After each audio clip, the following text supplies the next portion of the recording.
Good evening, all. Am I audible to everyone? हाँ जी sir. Chalo, good. Yes, sir, you're audible. So I hope everyone has joined in and we can start off the class.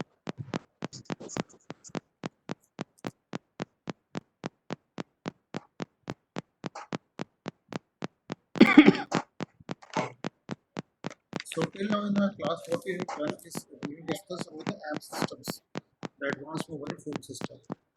So today we move further and we'll talk about the multiplexing and the modulation techniques, because our final aim is to reach up to the GSM architecture, the global system for mobile communication. How many of Sir, us your voice is not sir. Hello. Say Monia Swami. Sir, voice is not properly hearing, sir. Parth, am I audible? Now, yeah. Yes, sir, please, sir. Sir, you are audible. Munya Swami, can you please go on mute? I guess there is disturbance from your mic. Everyone is requested to turn off their audio and video. Am I audible to all now? Yes, sir. Chalo, good. Yes, sir, loud and Fine. So I hope everyone is fit and fine and taking good care of himself and their family members, because that is most Yes. important part in this entire lockdown. Any news from the colleges regarding the exams and anything, classes? Any message or any notification from them? they said that they'll let us know. Okay. So we have not yet decided, I think. Anyways, let's start off with the things. And I will share the PowerPoint presentation and then we'll navigate through it. If you have any doubt, you can write it or you can speak it, and then we will discuss it there only, or you can take the queries at the end.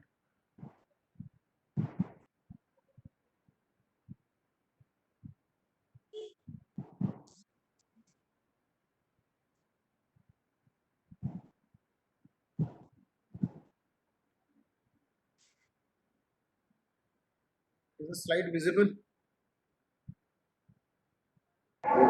Yes, sir. Chalo, good. Yes, sir. So we'll talk about the multiplexing and the modulation technique, because I think many of us have already gone through it in some or the other subjects of analog or digital communication. But in our subject, we just require it to reach up to the GSM architecture. I could have skipped these slides, but I thought it is always better to revise and recap, because that makes things understanding easier for the GSM architecture. So we'll quickly browse through the slides and discuss some of the important things before we launch onto the real stuff. So bandwidth utilization is a wise use of available bandwidth to achieve some specific goals, and this efficiency can be achieved by multiplexing, and we'll see further multiple access of working on the different layer of the OSI model.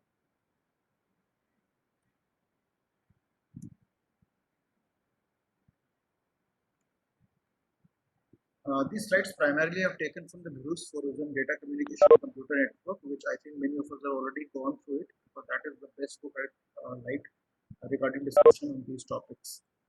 So whenever the bandwidth of the sir आप लोगों को ये वाली slide अभी मिली नहीं है. I will share, I will post it.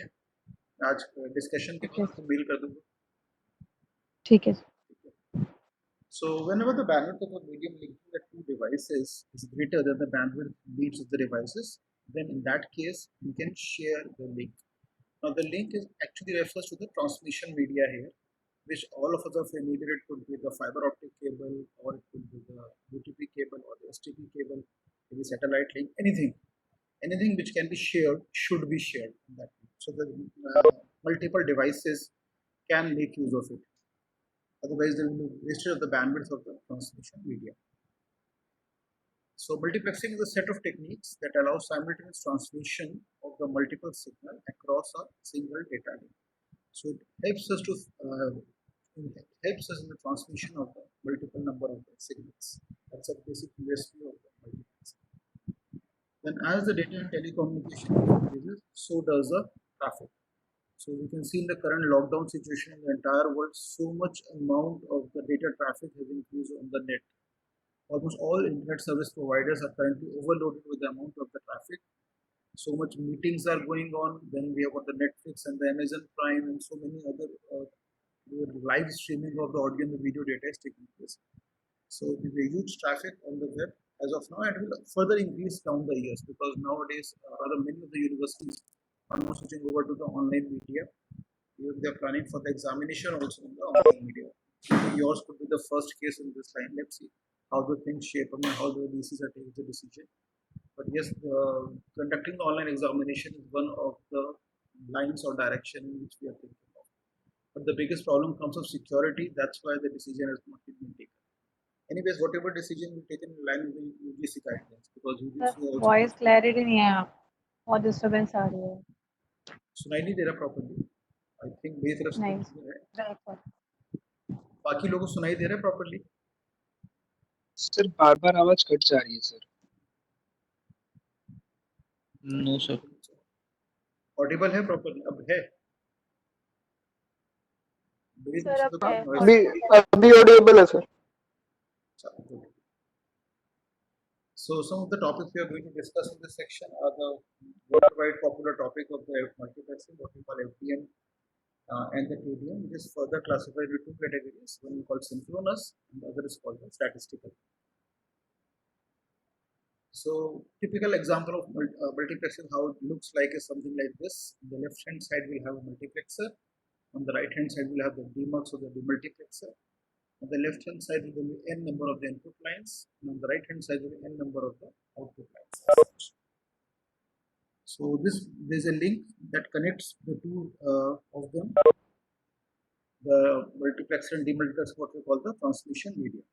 And this is the one link which can be shared as the multiple number of n channels inside it.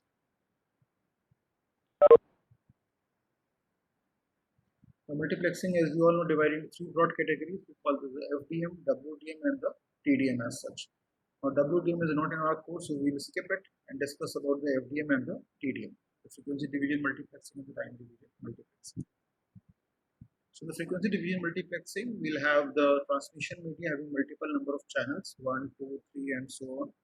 And then multiple number of the input lines on the left hand side attached to the multiplexer, and multiple number of the output lines on the right hand side attached to the demultiplexers as such. Now, you all know FDM is an analog multiplexing technique that combines multiple number of the analog signals as such. Now, this is an example of slides that goes through. So, whenever for our own knowledge and understanding, as well as from the examination point of view, whenever we talk of the FDM, this is the slide that has to be remembered and known by one another, because it gives the entire diagrammatic representation how does the FDM take place. So on the left hand side we'll have a baseband analog signals, what we call the input analog signals. Then we'll have a multiplexer.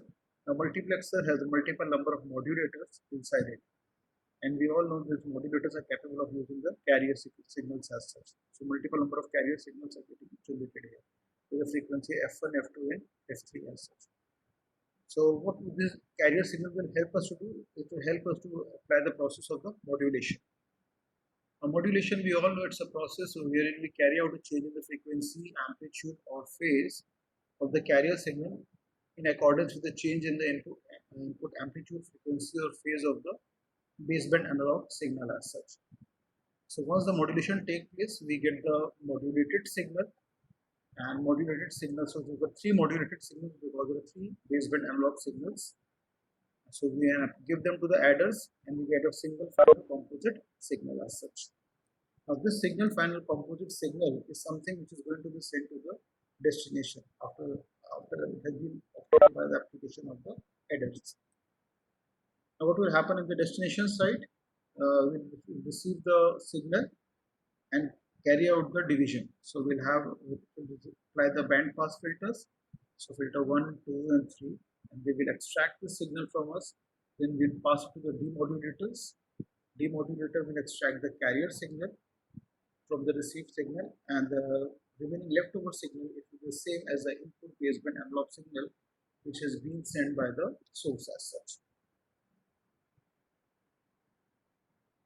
Now let's take a small example or small numerical that deals how with the same FDM technique. It says assume that a voice signal channel occupies a bandwidth of 4 kilohertz. We need to combine 3 voice channels into a link with a bandwidth of 12 kilohertz. So that is the available bandwidth for it. And this 12 kilohertz ranges from the 20 to 32 kilohertz. Now show the configuration using the frequency domain, assuming there are no guard band. Now guard band is something which we have not discussed, but yes, frequency division multiplexing makes use of the guard bands. And as we discussed earlier also in the class, guard bands were primarily used to make sure there is no signal overlapping or interference from to avoid the phenomena of the crosstalk. Otherwise, signals might get garbled with each other. So we need to leave certain amount of the frequency gap between the channels of the transmission media. Now solution says we shift modulate each of the three voice channel to a different bandwidth, which will be shown in the next slide. And we use 20 to 24 kilohertz bandwidth for the first channel, because if you look at the numerical in the question, it says available bandwidth ranges from 20 to 32 kilohertz. So 12 kilohertz का ही हमारे पास bandwidth की domain है, हमें इसी को handle करना है और इसी में मिटिगेट करना है प्रॉब्लम को. So we use a 20 to 24 kilohertz bandwidth for the first channel, then 24 to 28 kilohertz bandwidth for the second channel, and then left the last 28 to 32 kilohertz bandwidth for the third channel. Now how we show it diagrammatically, the three, this is how it looks like. If you look at the left hand side, we start with the analog phones. So they generate the audio signal. Now if you look at the range, we will have three signals here, right? So that's why three telephones are being shown. So signal is generated, input analog signal gets generated. We pass it to the modulators. Now the frequency range which we are going to use is 20 to 24 kilohertz, because if you look at it, the total range available for is 20 to 32. उसी के अंदर रहेगा हमारा modulated signal की frequency range. First comes 20 to 24, second 24 to 28, and the third is a 28 to 32. So then you pass them to the adders, and the adder gives us a single composite signal whose frequency ranges from the 20 kilohertz to 32 kilohertz. Now this will be passed through high bandwidth link to the destination. So at the destination we receive a single composite signal with the frequency range from 20 to 32 kilohertz. Then we use the band pass filters for the purpose of filtration, and it gives us the three signals. First signal in the range of 20 to 24, second 24 to 28, and third 28 to 32. Then we apply the demodulators. We extract the input analog signal for us, and this is the final three signal which we are going to receive within the range of 0 to 4 kilohertz, and that is final signal to be received by the destination devices. That is how it goes, the transmission of the signal from the source to the destination.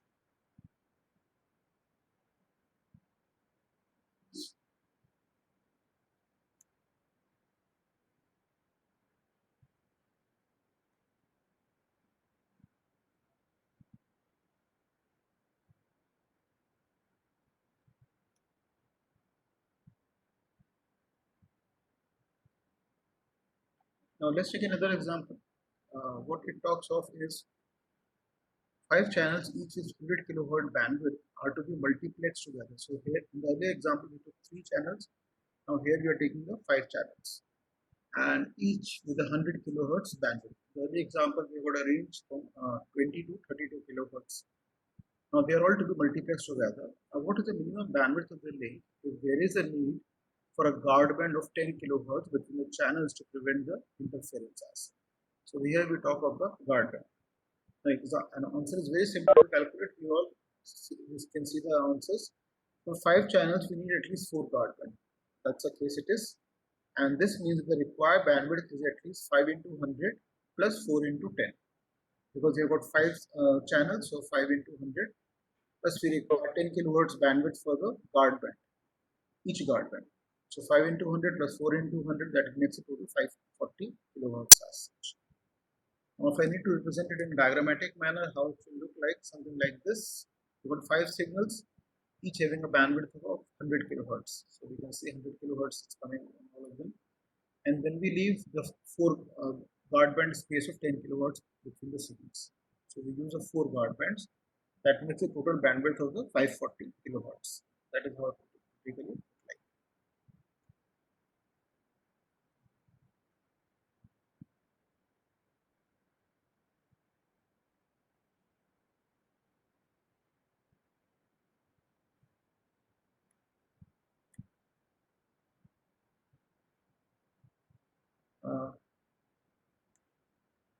Now this is an example which we already discussed in the class. Again we can recap it. The AMP system uses two bands. The first band of 824 to 849 megahertz, which is used for sending, and 869 to 894 megahertz, which is used for receiving. Now, each user has a bandwidth of 30 kilohertz in each direction. That is all we are familiar with. Now, how many people can use the cellular phone simultaneously? Now, we can see in the numerical each band is 25 megahertz, because 824 to 849 and then 869 to 894 megahertz. Now, if we divide 25 megahertz by 30 kilohertz, we get 833.33. And in reality, the band is divided into 832 channels, which we have already seen in the class multiple number of the times. Now, if I am using the two service providers, we'll divide them by 2 as such. So, if we divide it by 2 service providers, we'll get 416 channels each. However, if I'm using a single service provider, then the entire full channels are available for me. Now, out of these 42 channels are used for the control, which means only 790 channels are available for the cellular phone users as such. However, if we use two service providers, so we divide 832 by 2, we get 416. Out of 416, we use 21 channels for the control channel and 395 as a voice channel. If I'm using a single service provider, then entire full range is available for the size. I'll move on to the next technique, what we call the TDM, or the time division multiplexing, which is a digital multiplexing technique for combining several low rate channels into the higher rate one. Sir Amrish and join करने कर रहे हैं, उनको join कर लो.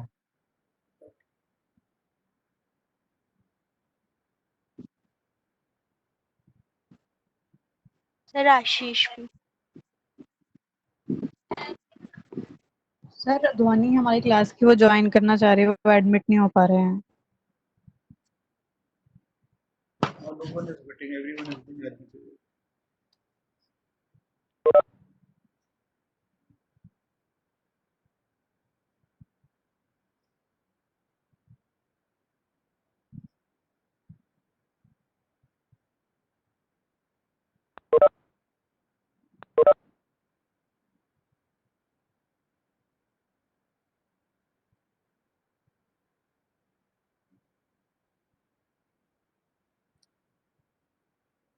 So slides is visible. We can proceed.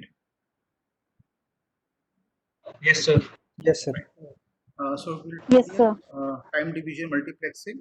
So here we'll talk of the digital devices like the PC, the mobile phones, the tablets, all kind of the digital devices. So we're using time division multiplexing. Now in the FDM, we have used the frequency as a mode of multiplexing. Here we use time as a mode of the multiplexing as such. So here division of the time will take place between the multiple number of the participating devices in a network. So you can see in the slide, there are 4 devices on the left hand side, 1, 2, 3, 4 attached to the multiplexer. Now at the transmission media, data will be received by the multiplexer from all these devices arranged in the form of frames, and then it will be sent to the demultiplexer. Now demultiplexer will fetch from the data from the frames and give it to the multiple number of output devices attached to it as such. That's also an example that works, which I think in data communication computer network you would already studied. So it's the same TDM example. Synchronous time division multiplexing, what it says, let's say we have got a multiplexer. Here we've got 3 devices attached to it, A, B and C. Now they forward the data to the multiplexer. So as we just discussed, multiplexer, it will create a frame. So multiplexer creates a frame called frame 1. Now what will the multiplexer ideally do? Total amount of the time they divide it equally among all the polling devices, among all the participating devices in the network. So let us say the multiplexer has a round robin fashion and it decides the time of 2 seconds has to be given to each and every device. So 2, 2, 2 and then again cycle of 2s will go for us. So the first round multiplexer opens a slot, shares a time of 2 seconds to the device A1. Now A gives the data to the multiplexer and multiplexer receives the data, creates a frame.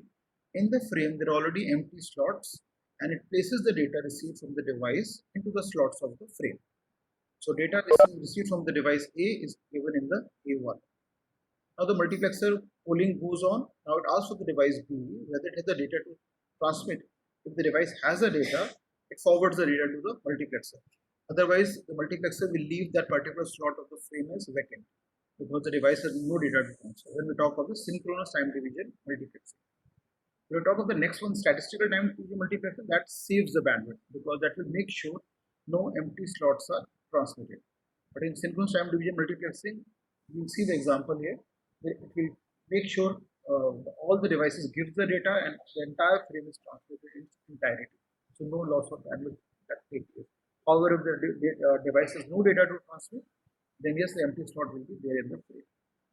So multiplexer receives the data from the device B, puts them into the frame. It receives the data from the device C, puts them into a frame. So first frame is ready after round 1. Now when the multiplexer starts the round 2, with all the 3 devices ready to transmit the data to the multiplexer. So multiplexer receives the data from the device A, places them into A2 slot. It receives the data from the B, places them into B2 slot, C2, and goes to C2 slot. So frame 2 gets ready. Same way it happens with the frame 3. Multiplexer receives the data from all the 3 devices and creates a frame 3 and transmits the data from the source to the destination as such. So we can see here each frame is having 3 slots because there are 3 devices connected to the multiplexer. If there would have been 4 devices connected to the multiplexer, the frame would have 4 slots and so on and so forth. So total time slot duration will always be T by 3 seconds because the 3 devices are connected to the multiplexer. Now in synchronous TDM, the data rate of the link is n time faster and the unit duration is n time shorter because that is what is applicable to the STDM or synchronous time division multiplexing. So this is an example of the same. There are 4 devices, each transmitting the data at the rate of 1 megabits per second. It is received by the multiplexer. Now here we can see the multiplexer creates a frame and every frame has a 4 slots because 4 devices are connected to the multiplexer. So it receives the data and places them into slots of the frame, and once the frame gets ready, it transmits from the source to the destination. And it goes on and on. There's no end to it. As long as the devices has the data, multiplexer will keep on creating the frames, placing them to the slots of the frame and transmitting from source to the destination. Now comes the point of the interleaving. How does the interleaving take place in the time division multiplexing as such? Why do we require interleaving, or how does interleaving work? It first of all, receiving of the data by the multiplexer from the devices and placing them into slots of the frame is one aspect of interleaving. And secondly, fetching of the same data from the slots of the frame by demultiplexer, giving it to the destination devices or the output device is the second aspect of the interleaving.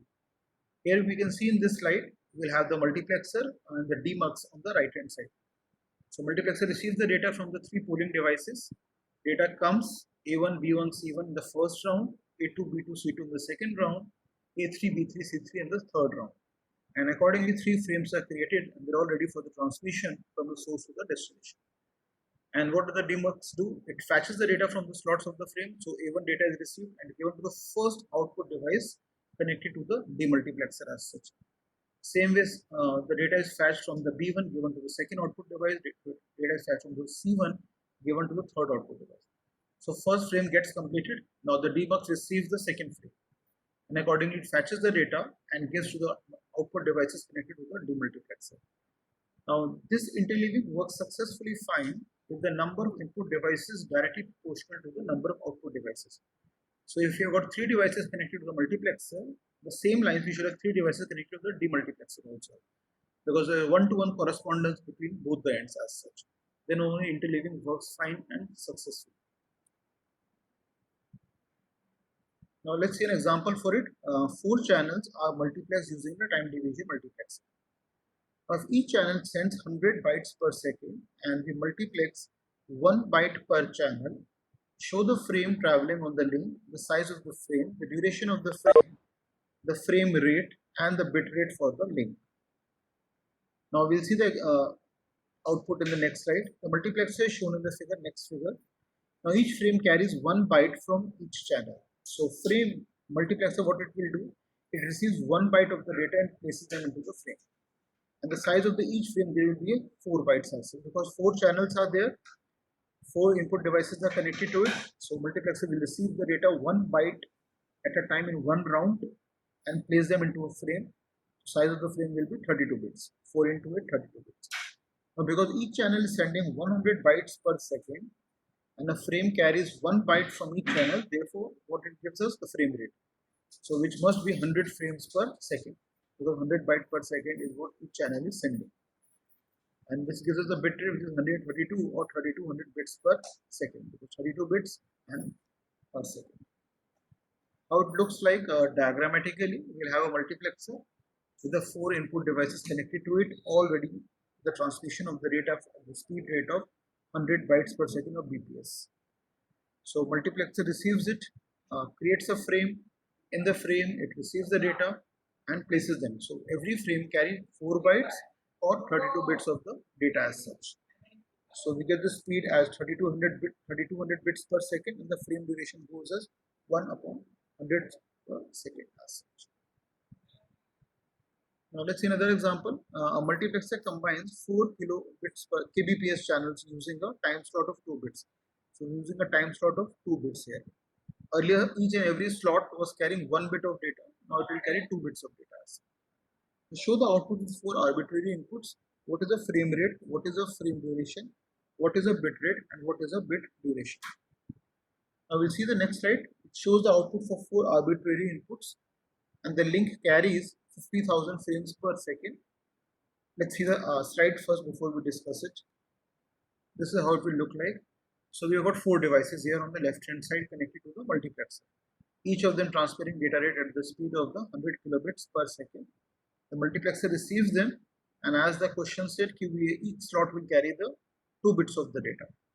So in the first round of polling, the multiplexer gives the time slot to the first device, and the first device transmits 2 bits of data, so 1 0. So if you look at the very first frame, it carries a 1 0 bits which it has received from the first device. Now the first round is going on, and the multiplexer now opens the window for the second device. So second device has the data of 1 and 0. 2 bits are ready for the transmission. So multiplexer receives it and places them into the second slot of the frame. When the first round is still going on, multiplexer opens the window for the third device. So third device transmits the data 0 and 1, which multiplexer receives it and puts them to the third slot of the frame. In the multiplexer, in the first round, will come to the device 4, opens the slot window for it, it transmits the data 1, 1, 2 bits. So multiplexer receives it and puts them into the fourth slot of the frame. So collectively it carries the 2 bits per devices. Together it carries the 8 bits per frame. And then frames 1, frame 2, frame 3, and it goes on as such. So total frame duration 1 upon 50,000 per second, so we get 20 microseconds. And the number of frame transmission speed, we get 50,000 frames per second. That is going to be data transmission speed for the frames. Now this is a problem of the empty slot. Now empty slot normally comes when devices does not have a data to transmit. Now, this is one of the biggest problems we have got for the statistical synchronous time division multiplexing as such. So here the multiplexer receives the data from the first device. It receives it and put it into a slot of the frame. But second device, maybe it is in the shutdown state or log off state, or it does not have a data to transmit at that point of time. So the slot becomes vacant and nothing has to get transferred as such. A third device is ready for the transmission of the data. So the data comes, it receives it in the yellow color and it attaches to the third slot of the frame. Then the fourth device data is received from the fourth device and it placed into the fourth slot of the frame. And now frame 1 is ready, but it receives the wastage of the bandwidth because one of the device is not participating in the process of data transmission or data distribution, and the slot reserved for that device now goes into waste. So the bandwidth is going to be wasted. It's one of the problem of the synchronous time division multiplexing as such. On the asynchronous time division multiplexing or statistical time division multiplexing, we make sure no empty slots get transmitted and the bandwidth is saved up. So it will only transmit the data once the entire frame gets ready. Otherwise, it will not transmit the frame. Same with second frame, we see empty slots are there. So in the third frame, the empty slots are there. That's one of the biggest problems with the synchronous time division multiplexing. Now, there's another concept called multiple slot multiplexing. Now, what it says, suppose there is a device A which transmit the data at the 50 kilobits per second or kbps, and there are all three devices transmits the data at the rate of 25 kbps. So what it can do, it can divide its data and pass them into a 25 kbps each. So what it will ask a multiplexer, then instead of considering it as the 4 devices, it will consider it as the 5 devices, because we are using multiple slot multiplexer. So what will the multiplexer do? It will create a frame with 5 slots. 2 slots for the device 1 and 1 slot each for the device second, third and the fourth. So that data of the first device can be transmitted 50 kbps, and for remaining 25 kbps they are transmitting the data. So together we get input data which is 50 kilohertz data rate, and that's 2 slots in each of the frame, the first one, making it a 125 kilobits per second data transmission. 50, 25, 25 and then the 25, making it 125 kbps. Now we also require something called the framing bits. This is required in the case of asynchronous time division multiplexing as such. Which device is transmitting the data, and it should be offered to which of the output devices. In synchronous time division multiplexing, there is always one-to-one correspondence between the source and the destination. But in the asynchronous time division multiplexing, there could be a problem. There could be some situation where input device A want to transmit the data to the output device B or C for that matter. So what we require is something called the framing bits. Now this framing bits helps us to divide a task of division of the frames. Where does the one frame end and where does another frame starts us? So here we can see frame 1, it is carrying the data from 2 devices A and C. One slot is vacant, and then there is a synchronization pattern that need to be identified. The pattern taken in this case is 1, 0 and 1, but it is all left to the network designers to decide on the synchronization pattern. It could be 0, 1, 0 also. So alternating bits have to be there, but there is no fixed code for the synchronization pattern as such. So we will have 1, then we can have the 0, then we can have the 1 in the third frame, again 0 for the fourth frame, fifth frame will have the 1 as such. Plus one other thing, what they normally do, they carry the MAC address also, destination addresses, that the data is meant for which particular output devices, because that helps to decide in the asynchronous TDM that which input device want to transmit the data to which particular output device as such. Now we can see the example that shows a comparison between synchronous and the asynchronous TDM. Now in the synchronous TDM, we can see here the multiplexer is there. It receives the data from the device A1, B1, and C has nothing to offer. So it results in the wastage of the slot reserved for the device C. When the D is ready, D offers the data. E has no data to send at that particular point of time. So the slot reserved for the device E gets wasted. So our first frame is ready in the case of the synchronous time division multiplexer. Then the multiplexer again does the second round, again does the polling, and the line A has no data to transmit. So our first slot goes as empty. Then the data is received from the B2, it comes in the slot reserved for the second device. And third device is all vacant, maybe the log off state or shutdown state, or the system is crashed up. It could be any other problem with the line C. So the third slot goes as vacant. Then you've got the line D, it provides the data D2, and then the line E which provides the data E. And then 1, 0 are the framing bits which we have just seen in the previous slide. They are commonly used to decide when does the frame end and when does the second frame start.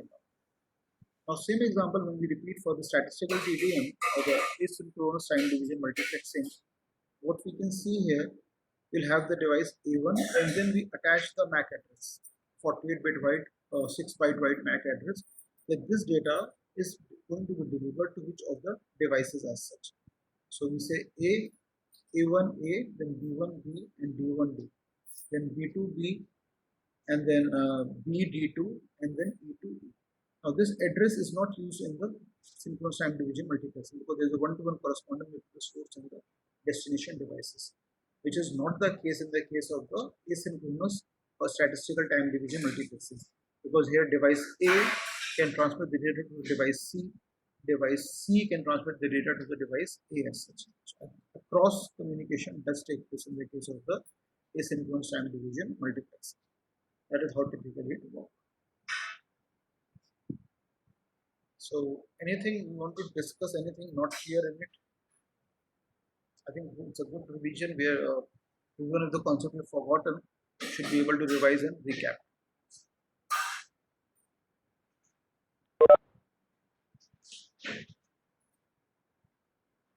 So I hope it's all fine. Move on to the second slide. Rahul sir, hi Yes, Parth sir. यार। Go ahead. Sir एक doubt है, ये जो frame slots divide किए हैं, let's for example आपने यहाँ पे फ्रेम 8 बिट्स का है और पार्थ एवरी किस फ्रेम में स्लॉट पूछ रहे हो? नहीं FDM में, TDM में, किस में पूछ रहे हो? फ्रीक्वेंसी डोमेन में। नहीं टाइम डिवीजन TDM में कौन सा वाला, सिंक्रोनस या एसिंक्रोनस? सिंक्रोनस ठीक है, पहले वाला। ठीक है, बताओ, पूछो। पहले वाला ठीक है। इसके अंदर जैसे इसमें लिखा कि each frame is 3 time slots, right?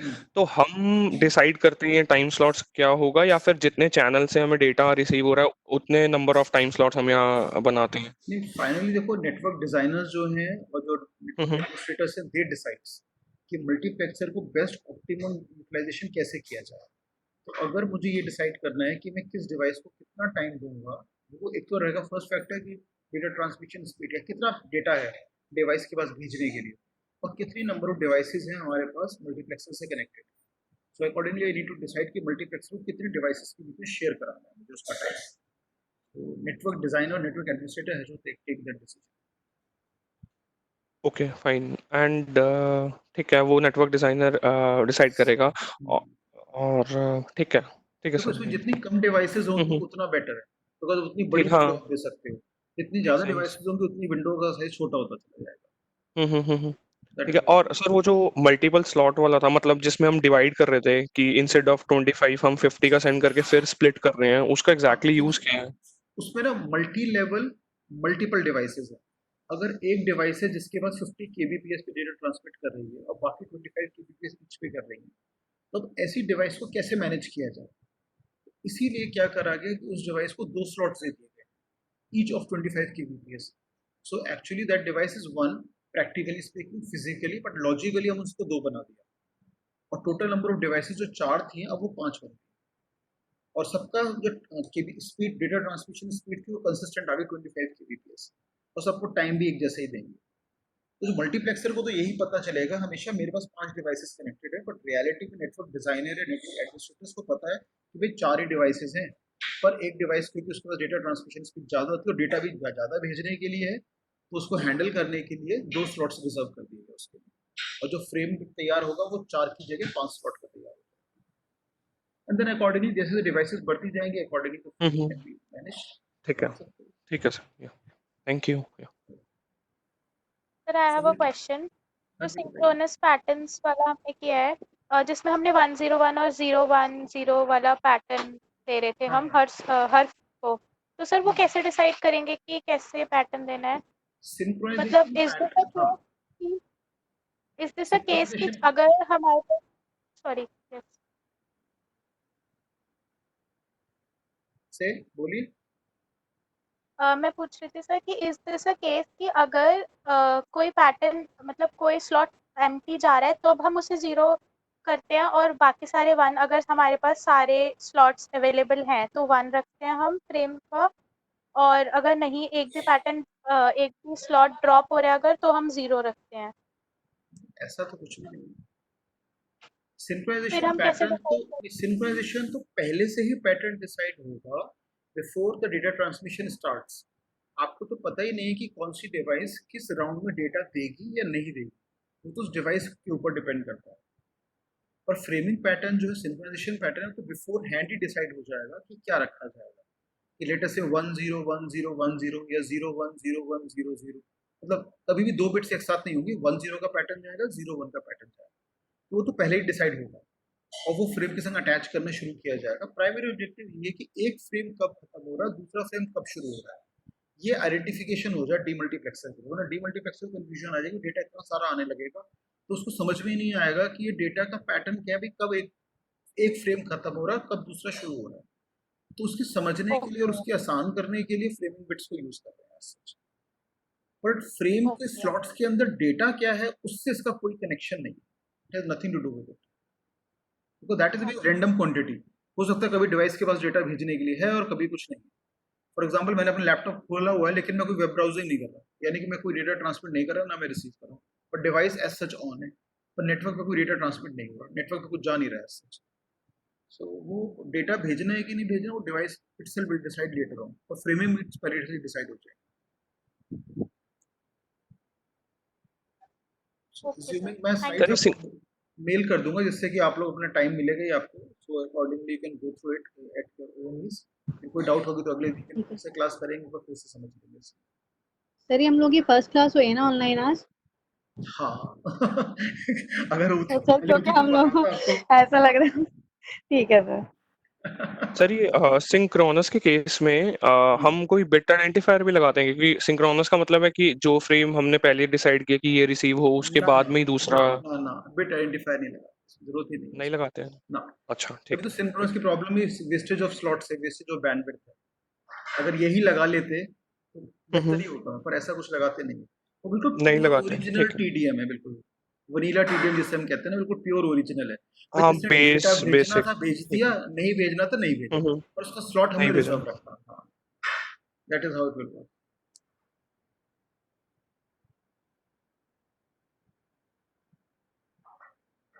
ठीक है सर।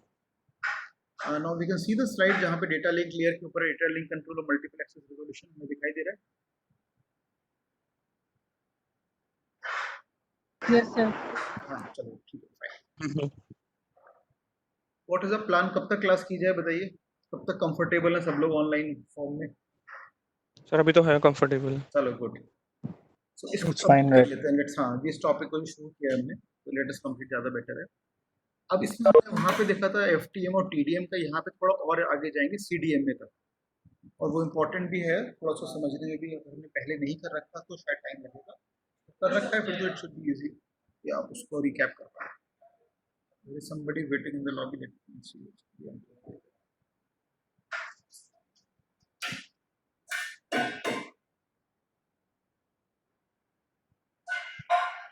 अच्छा, वैसे एक बात है, अटेंडेंस गजब की है, सारे 40 आए हैं आज तो। मतलब ऑनलाइन क्लासेस में अटेंडेंस ज्यादा बेटर है as compare to offline classes की।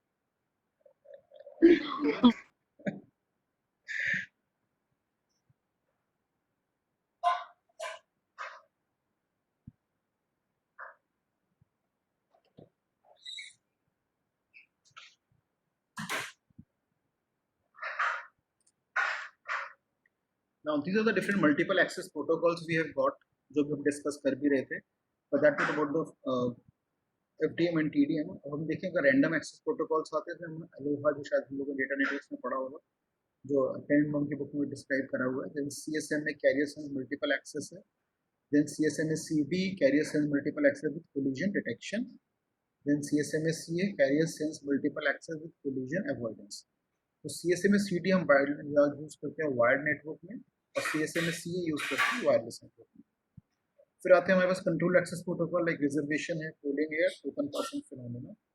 And then we got channelization protocol FDM में, TDM में, CDM में। हमें हमारे कोर्स के कॉरस्पॉन्डिंग अगर देखें तो लास्ट के 3 जो हैं ये हमारे ज़्यादा कंसर्न है, FDM में, TDM में और CDM में। सो अब इनको हम कहाँ यूज करेंगे, मल्टीपल एक्सेस प्रोटोकॉल्स को चैनलाइजेशन के लिए। सो इसे channelization is a multiple access method in which the available bandwidth of the link is shared in time, frequency और through the code। अभी जो कोड की हमने बात करी CDM में के लिए बात करी, फ्रीक्वेंसी के लिए FDM में और टाइम के लिए TDM। Between the different stations, in this section we discuss 3 channelization protocols, FDM में, TDM में and the CDM में। Now what happens in the FDM में, one channel carries all the transmission simultaneously। अब इसको कहीं भी हम फ्रीक्वेंसी डिवीजन मल्टीप्लेक्सिंग से ना कंफ्यूज करें, वहाँ पे एक मल्टीप्लेक्सर है जो मॉड्यूलेटर अपने अंदर लेता है, जो कैरियर सिग्नल से मॉड्यूलेट कराता है सिग्नल को, फिर एडर को देता है, फिर सिंगल कॉम्पोजिट सिग्नल बनता है। ऐसा कुछ यहाँ नहीं होगा, बिकॉज यहाँ कोई मल्टीप्लेक्सर ही नहीं है। यहाँ पे हम क्या करेंगे, अवेलेबल बैंडविड्थ को डिवाइड करेंगे फ्रीक्वेंसी बैंड्स के फॉर्म में, और उन फ्रीक्वेंसी बैंड्स को हम एलोकेट कर देंगे डिफरेंट वर्क स्टेशंस को, और वो वर्क स्टेशन एलोकेटेड रहेंगे, चाहे वो ट्रांसमिट करें या ना करें डेटा उस पर्टिकुलर फ्रीक्वेंसी बैंड से। So each station is allocated a band to send its data as such। और वो बैंड 10 से 12 किलोहर्ट्ज का हो सकता है, 14 से 16 किलोहर्ट्ज का हो सकता है, 18 से 20 किलोहर्ट्ज का हो सकता है। प्रीवियस में न्यूमेरिकल देखा था जहाँ पे 20 से 32 किलोहर्ट्ज का फ्रीक्वेंसी बैंड था, और हमने 3 डिवाइसेस के अंदर 4-4 किलोहर्ट्ज के उसमें फॉर्म में शेयर किया। तो frequency band was allocated to those particular devices. Now whether the device has a data to transmit or not, पर वो band उसके लिए reserved रहेगा. And that means each band is reserved for a specific station and it belongs to that station all the time. That is how FDMA works. इसीलिए जो word use करते हैं FDM stand for frequency division multiplexing, जहाँ एक multiplexer होगा. यहाँ पे है FDMA frequency division multiple access. The word is single एक ट्रांसमिशन मीडिया है जहाँ मल्टीपल नंबर ऑफ डिवाइसेस हैं और वो उस ट्रांसमिशन मीडिया को एक्सेस करने की कोशिश कर रहे हैं कि हमें भी मौका दिया जाए डेटा ट्रांसमिट करने के लिए. So the available bandwidth of the common channel is divided into bands that are separated by the guard bands. क्योंकि फ्रीक्वेंसी की जहाँ बात होगी गार्ड बैंड आएंगे ही आएंगे जिससे कि हम फिनोमेना ऑफ इंटरफेरेंस को अवॉइड कर सकें. So better we use a guard bands between the channels. Now this slide should make the things very clear. We have a common channel and there are 4 devices, 1, 2, 3 and 4. Now a single specific frequency band is allocated to all the devices 1, 2, 3 and 4 as such. So first time the option or the choice is given to the device 1. Does it have a data to transmit? If yes, it gives the data. अपने frequency band पे data को transmit कर दिया, जो slot बना है उसमें data आ गया हमारे पास. Same way second के हमने मौका दिया, second ने भी यही काम किया, data transmit कर दिया, तो उसके लिए जो frequency band reserve था उसके अंदर वो data receive करके store कर दिया. Same way third के लिए, third कुछ नहीं है data transmit करने में तो खाली रहेगा उसको, तो that slot will get wasted as such. पर वो बैंड फ्रीक्वेंसी का उसके लिए रिजर्व रहेगा, वो हटाएंगे नहीं. अब डिवाइस 4 के पास डेटा है तो इट इज शोन हियर कि वो स्लॉट आ गया और डेटा यहाँ पर आ गया. तो बाकी सबने डेटा इसके अंदर दे दिया, पर जो थर्ड डिवाइस का देखिए साइलेंट स्टेट में है, it is not transmitting any data at this particular point of time. अब डेटा को लिया गया और उसको कॉमन चैनल के थ्रू ट्रांसमिट कर दिया गया from the source to the destination as such. Now seeing this example, जो कॉमन एक माइंड में आएगा कि FDM कैसे वर्क करेगा और FDMA कैसे वर्क करेगा अगर यही सिचुएशन है. तो this slide should be able to differentiate the two in our mind. First is FDM is a physical layer technique that combines load from the low bandwidth channel and transmit them using the high bandwidth channel. That is how typically the FDM works. Now the multiplexer modulates the signal, combines them and create a single composite signal. Typically the working style of the frequency division multiplexing as such. Now what does the FDMA do? It is an access method that works on the data link. So that's a basic difference between the two, and we should be in our mind also when to describe what technique as such. So we say FDM is a physical layer technique, whereas FDMA is a technique that works on the data link layer, and it is an access method technique. So we will not use the modulators, no usage of the carrier signal, no usage of the adders, and no use of the band pass filter at the demodulation site. And the data link layer in each station tells its physical station or physical layer to make a composite signal from the data passed onto it. So everything onus is all on the best utilization or the optimum utilization of the given data transmission media asset. So no wastage of the bandwidth take place in it, and how best we can utilize the given available bandwidth. But frequency spectrum allocation does take place. All the frequency bands are reserved per number of participating devices in the network. So there are 4 devices, 4 frequency bands will be allocated to each of the participating devices in the network as such. So they are reserved. Whereas in the FDM, what we are commonly do, we receive the signals, we use the modulators and then does the process of the modulation, which does not happen in the case of the FDM because it works on the data link.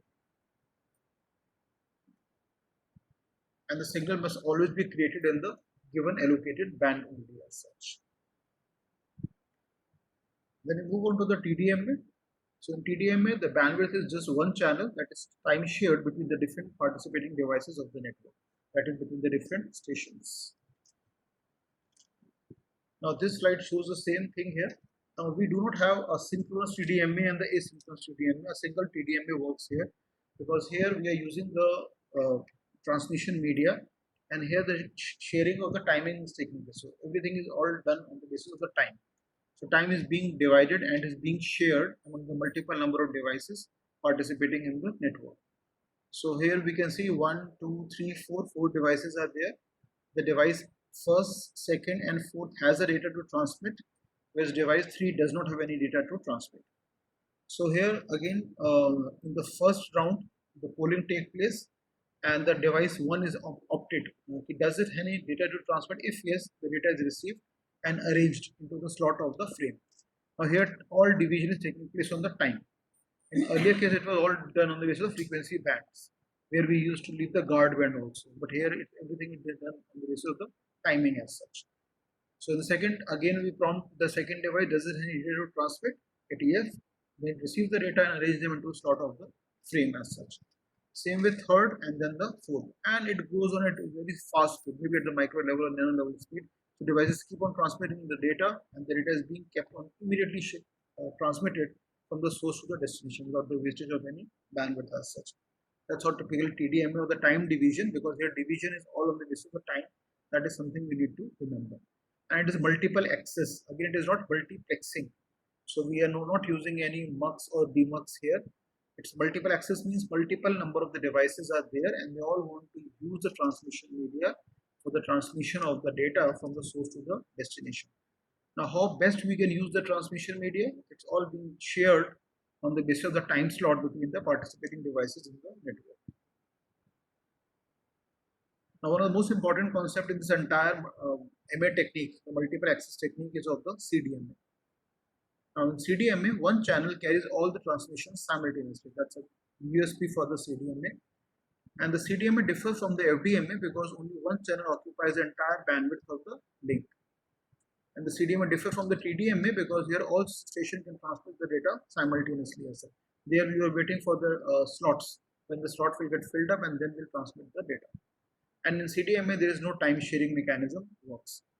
But the one thing important to remember is CDMA makes use of the Walsh table for the chip sequences, which FDMA and TDMA doesn't do.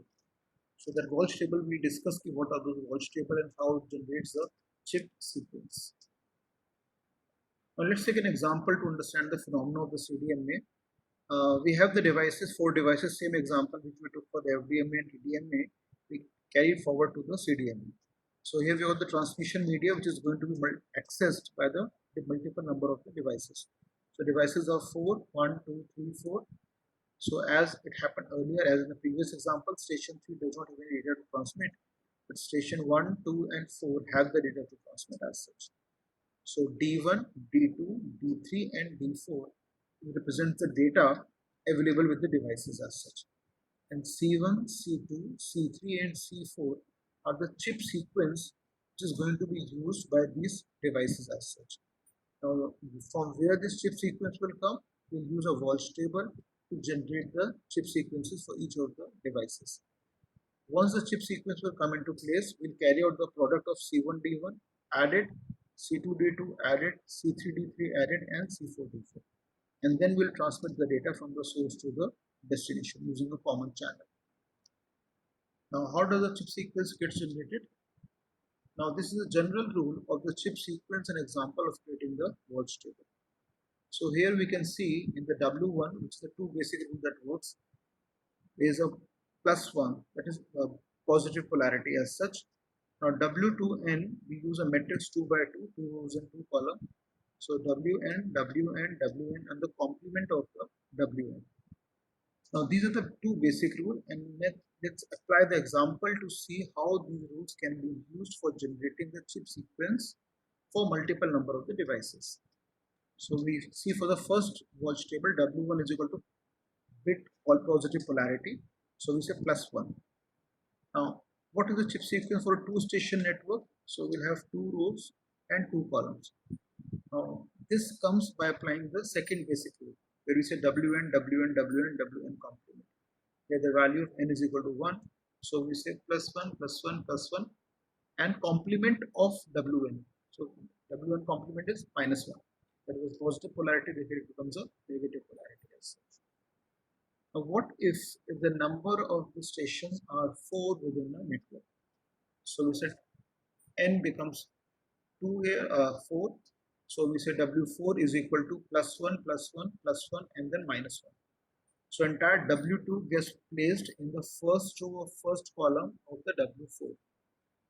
Then we say plus 1, plus 1, plus 1, and minus 1. So entire W2 get placed here. Then in the third, plus 1, plus 1, plus 1, and minus 1, positive and negative polarity, entire W2 get placed here. And then the complement of the W2, that is minus 1, minus 1, minus 1, and then the plus 1. So that is a chip sequence that gets generated for a 4 station within the network. Are we able to understand the chip sequence?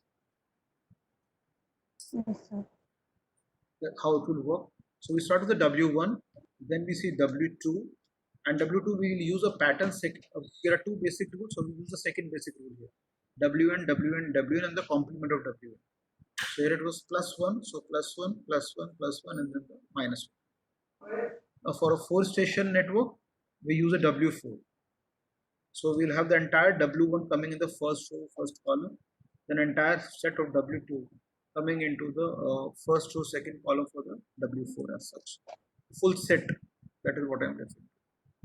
Then same way W2 gets come into the plus 1, plus 1, plus 1, and minus 1, that comes into the W4, and then the complement of it, Wn complement. So minus 1, minus 1, minus 1, and the plus 1.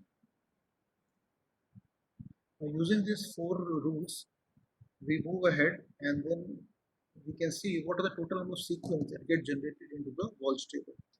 And it needs to be between n is equal to 2 raised to power m. Now what does it mean? Find the chips for a network with 2 station and 4 station, which we have just seen.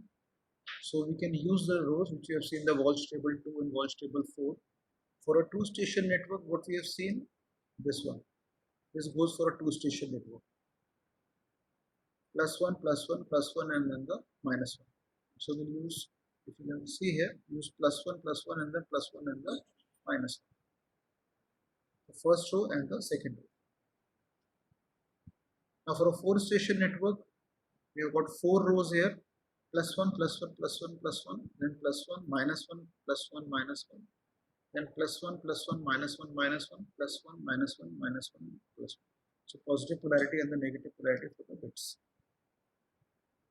So for 4 station network, we get the 4 rows. Now what is the number of sequence if you have 90 stations within the network? Now the number of sequences are all generated in the 2 raised to power m. Now if we choose m as 6, it gives us the answer as 64. If we choose as 7, it gives us the answer as 128. Now 90 lies between 64 and 128. So it is always advisable to take the value of m to be 7 instead of 6. So we say we need to choose m is equal to 7 and n is equal to 2 raised to power 7 or 128 only. Then we can use the 90 sequences as a chips. Because if we use m as 6, it will be only able to give us 64 sequences as a chips. So since the number of the stations are more, it's always better to use a larger number of n, taking negative 7 instead of the 6. So for the 4 station network, from the Walsh table, what we get 4 chip sequences. So first chip sequence, as we have just seen in the 4 station network, we get plus 1, plus 1, plus 1, and plus 1. That comes as a 4. Now why 4? Because there are 4 number of the stations in the network. That is why the chip sequence has a 4 bits. Then plus 1, minus 1, plus 1, and the minus 1 for the second. Then plus 1, minus 1, and minus 1 for the third. And the plus 1, minus 1, minus 1, and the plus 1 for the fourth. Now we take these chip sequences in our original example, where we have got 4 stations in the network. The station A, station B, and station D has a data to transmit, and station C does not have a data to transmit. So we come to the multiple states, how we represent these states within the CDMA network. So we identify certain bit pattern. And what is the bit pattern? Whenever we need to represent data bit 0, we will represent it with the minus 1. When we need to represent data bit 1, we will use a positive polarity plus 1. And when the device is no data to transmit, we will use a 0. So the device is in a silent state, it is not offering any data set. So we say data bit 0 will be represented by minus 1, data bit 1 will be presented by plus 1, and silence will be presented by 0 in CDMA, or code division multiple access. Now, understanding Walsh table phenomena, and let's apply that Walsh table here.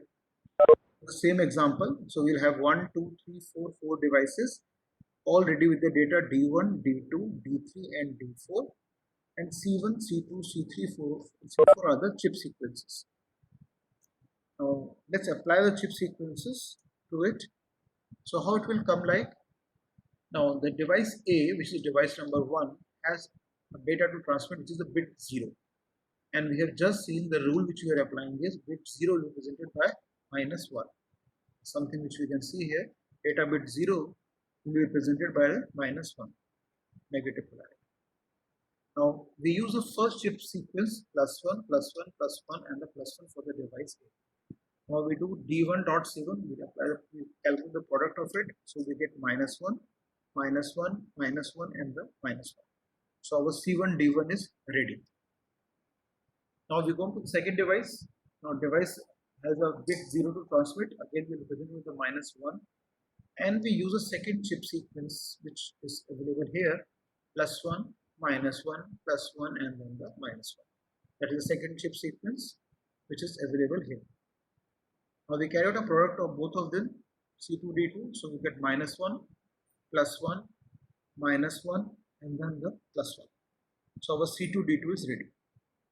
Now we come to the device 3. Device 3 is in the silent state, so that means it has no data to transmit. So since it is 0, so it's all zeros here. Whatever is the chip sequence doesn't matter, but since the data is 0, so it will multiply by 0, we get zeros. Then we come to the fourth device. It has a data bit 1 to transmit, so we present with the positive polarity +1, and then we use a fourth chip sequence from the Walsh table, which is +1, -1, -1, and then the +1. So we carry out a product of C4D4, and we get +1, -1, -1, and the +1. Now if you look here, what we do here, we create a data.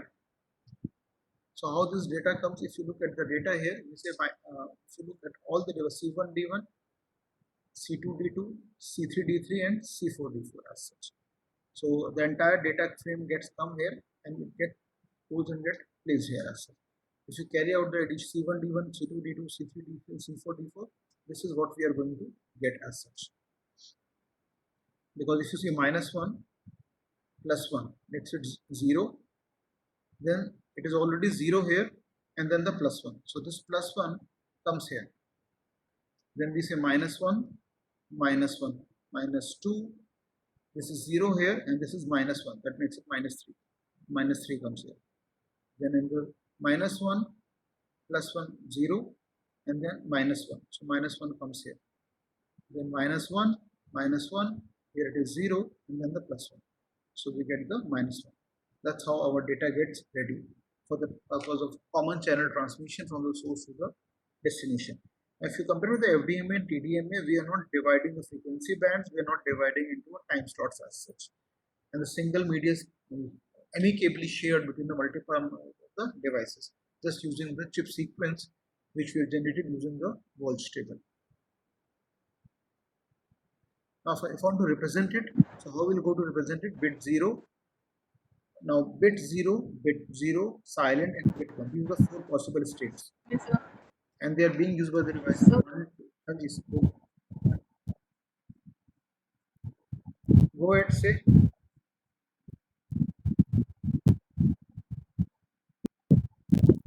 So please explain the last slide, the data generated at the end. So can you please explain the yellow box, how the data is generated? -1, -3, -+1, this one. Now if we have got C1 D1, C2 D2, C3 D3, and C4 D4 ready. Now take element by element, the corresponding bit positions. So if you look in the C1 D1, we'll have the first is -1. First row, first column. Then again -1 here, 0, and then the +1. So we get the, if you add all of them, we get -1. Same way you take the second bit here in the C1 D1, it's -1. Second bit in the C2 D2 is +1. So it becomes 0, -1 and +1. C3 D3 already 0, and C4 D4 is -1. So we get the -1 here. The commutator transmission. Then C1 D1 third bit is -1, C2 D2 third bit is -1, C3 D3 is 0 and C4 D4 third bit is -1. So -1, -1 and -1. We add all of them, we get -3. Right, sir. I got it, sir. Fine. So Thank let's you. move further. Digital signal created by the 4 stations in the CDM. Sir एक doubt है sir, यहाँ पे अभी 4 different sources of data थे, correct? अभी अगर 3 होते, let's suppose D1 D2 D3, D4 नहीं होता। 1 होगा, 2 होगा, 4 होगा, 8 होगा, 16 होगा, इस तरह से होगा। अच्छा ठीक है, That's how it will work. हमेशा 2 के मल्टीपल्स में ही रहेगा ना? हाँ, वो लिखा था ना 2 raised to power n करके आया था। m, ठीक है ठीक है ठीक है। अब इसको फाइनल रिप्रेजेंट करते हैं NRZ L टेक्निक में, non return to zero level wise में। कैसे रिप्रेजेंट करेंगे अगर हम देखें, लेफ्ट हैंड साइड में we got states bit 0, silent and bit 1। So there are 4 devices 1 2 3 4 और ये इनके पॉसिबल स्टेट्स हैं जो डिवाइस से डेटा ट्रांसमिट कर रहे हैं। अब जब हमने इनको अप्लाई किया तो चिप सीक्वेंस मिले हमें -1 -1 तो हमने डिस्कस कर ही लिए जो हमारे पास आया था C1 D1 C2 D2 C3 D3 and C4 D4। तो चारों को हमने यहाँ पे लिख लिया, तो C1 D1 C2 D2 C3 D3 and C4 D4 जो चारों की वैल्यूज आई थी वो यहाँ रिप्रेजेंट कर रहे हैं। फिर नाउ इफ यू रिमेंबर जो हमारी टेक्निक है जैसे analogue to analogue conversion technique, analogue to digital conversion technique, digital to digital conversion technique, digital to analogue conversion technique. तो 4 तरह से टेक्निक्स होती हैं हमारे पास। उसमें डिजिटल टू डिजिटल के अंदर we have got technique like Winchester encoding, differential Winchester encoding technique. उसके अंदर आता है हमारे पास non return to zero, return to zero. तो यहाँ पे जो रिप्रेजेंट करा है वो NRZ में रिप्रेजेंट करा है, non return to zero level wise के अंदर। तो हम देखेंगे फाइनल नीचे जो आएगा हमारे पास फाइनल आउटपुट।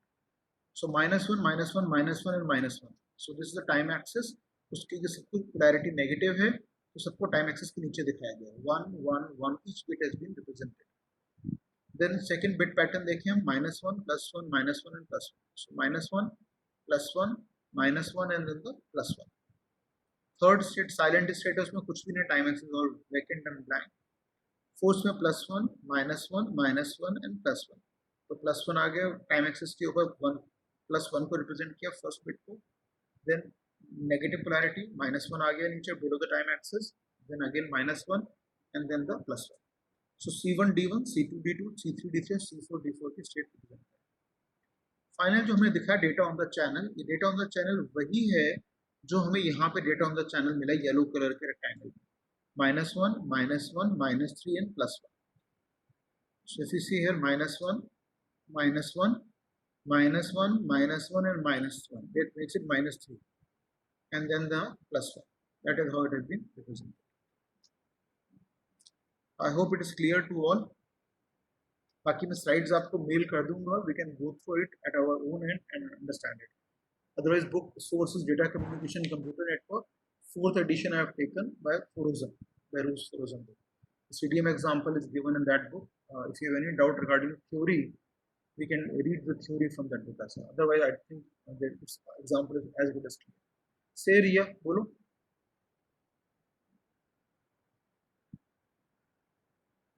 बाय मिस्टेक बोला था। अच्छा बाय मिस्टेक। सर वो कह रही थी उसे भूख लग रही है। हाँ तो बस we are just hanging up. कोई डाउट हो तो डिस्कस कर सकते हैं, otherwise time to wind up the session. Sir इसमें नंबर ऑफ चैनल्स 2 के मल्टीपल्स के लिए ही करने के लिए साइलेंट सिग्नल डाला है। हाँ, इस साइलेंट सिग्नल हमने नहीं डाला। साइलेंट सिग्नल तो ये हुआ कि डिवाइस 3 के पास कोई डेटा नहीं है भेजने के लिए। अभी मे बी वो लॉग ऑफ स्टेट में, शटडाउन स्टेट में, क्रैश हो गई है, कुछ नहीं है भेजने के लिए डेटा, तो इसलिए साइलेंट आया। साइलेंट को साइलेंट के लिए दिखाने के लिए साइलेंट नहीं डाला। इट कुड हो सकता है कोई और एग्जांपल में साइलेंट हो ही ना। ठीक है ठीक है ठीक है।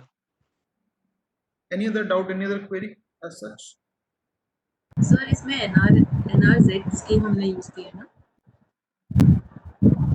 हाँ बोलो बोलो। Sir are we using the NRZ scheme here?